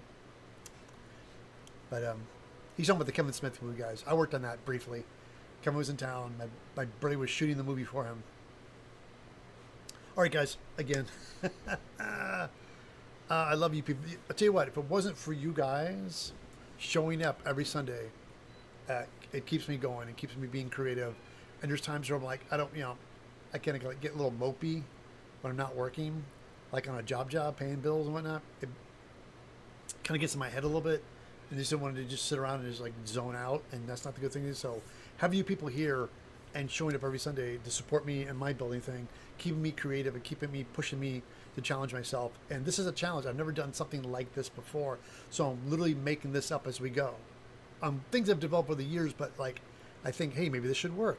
This should work, and just do it. So that's what we're doing. I'm winging it, people. Okay. Again, guys. No giveaway this week? What do you want, Brian? I know, guys. Well, we already gave away a ticket. Okay. He's right. Let's do another giveaway. What the hell? We got wrap up the stream with a giveaway.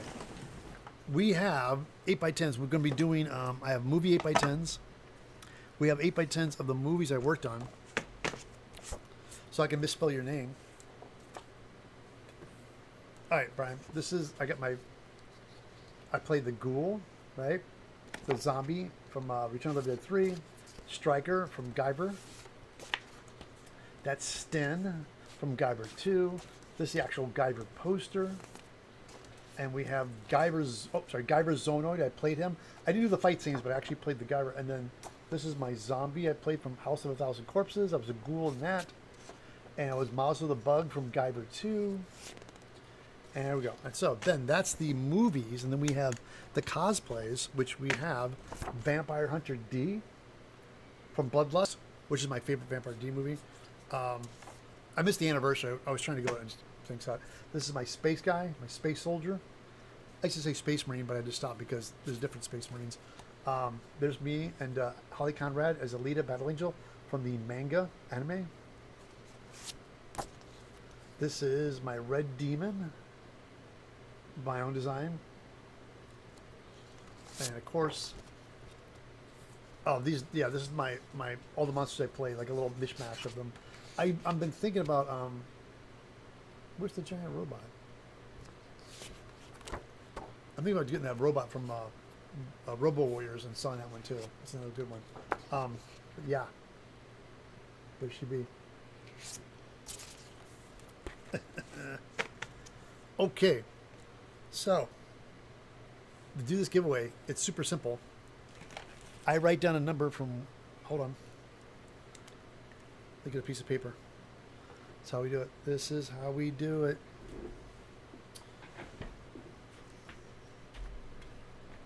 All right, hold on. I'm going to write down the number from 1 to 10.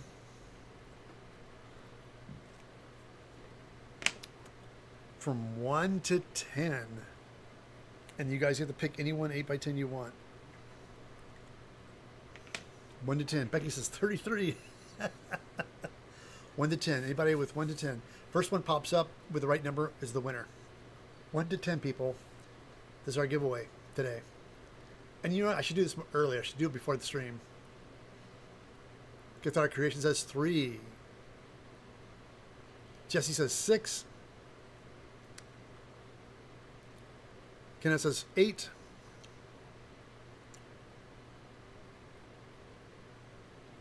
Jesse says 4. He's going again. Go, Jesse. Brian's like 666. 1 to 10, guys. 1 to 10. Any number from 1 to 10. Come on.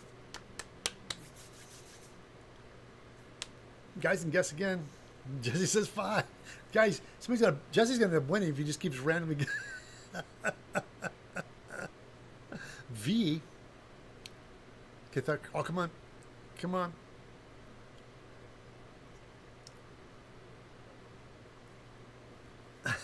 Jesse. I knew it. I was like, Jesse's so persistent. He was eventually going to win. There it is. Jesse Jones wins. Woo! Hey, Jesse. Okay, out of the 8x10s, brother, do you want movie or cosplay?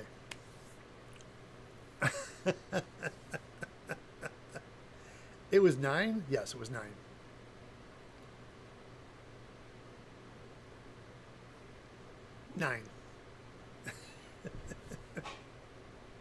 So, Jesse, which one do you want?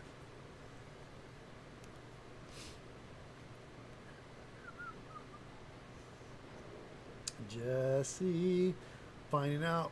Do you want movie or cosplay, Jesse?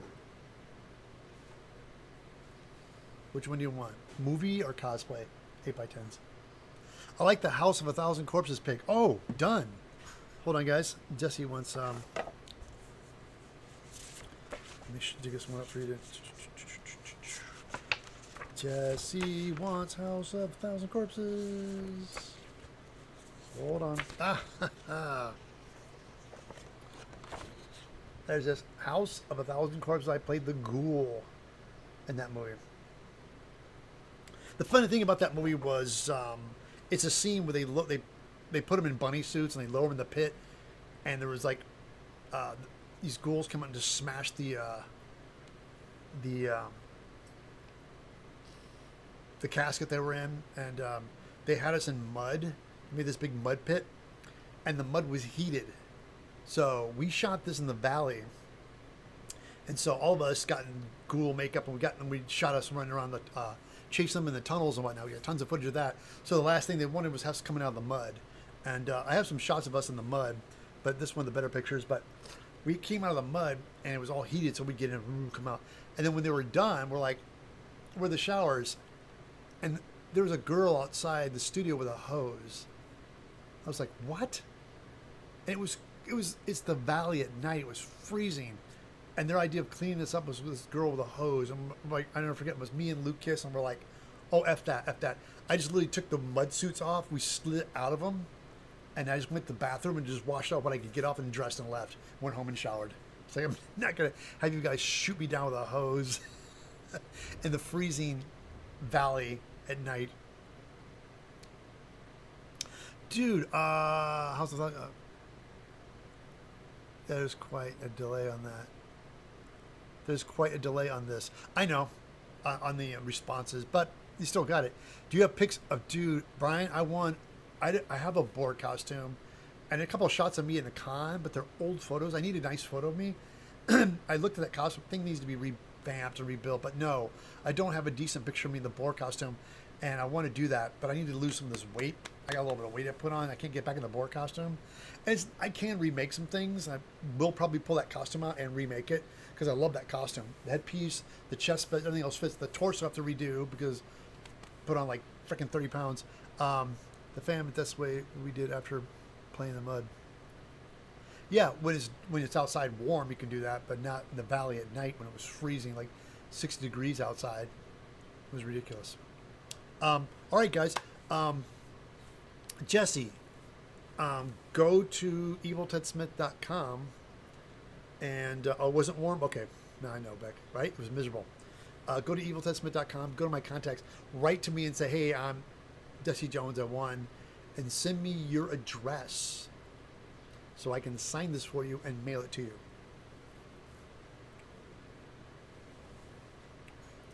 Are you going to bring any of your pieces?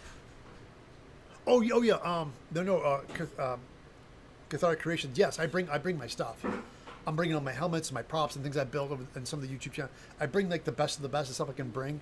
I have 3 foot lockers I travel with, so yes, I'll be bringing stuff. I would love to dress up. It's like I just don't have the. I would have to bring, as my Pete, my assistant. We have 3 foot lockers that we travel with, and if I was to bring a costume, I'd have to make it 4 foot lockers, and it's difficult because you have to pay for it. Pay for it. Going to Southwest is great because you don't have to pay for it. So when people reach out to us for conventions, we're always like, "Hey, we'd love to, fly through Southwest because they don't change for bag." Spray Pete with a hose. All right, guys, there we go. I'm gonna wrap this up. Thank you, everybody. Jesse, please email me your address. I will sign that to you, get that to you, and I will spell your name correctly. I promise. All right, guys, I gotta bounce. Thank you so much for watching, and I'll catch you back next time right here on the Evil Ted channel. Next Sunday, 9 a.m. Pacific Standard Time. Let's fix this thing up, all right? So I can finish my damn ghoul costume. See you guys.